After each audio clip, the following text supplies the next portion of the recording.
Biznesdan uzoq bo'lgan ko'p odamlar foyda va daromadni sinonim deb bilishadi. Ammo bu unday emas. Assalomu alaykum, men Farangiz. Iqtisodiy tanaffus davom etadi. Daromad va foyda o'xshash atamalar.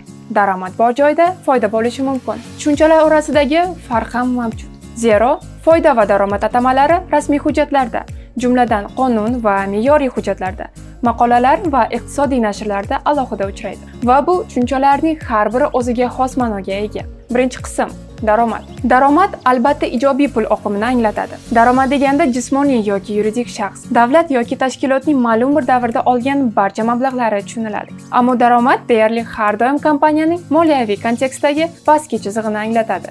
Chunki undan hali barcha xarajatlar va qo'shimcha chiqimlarni chegirib tashlash lozim.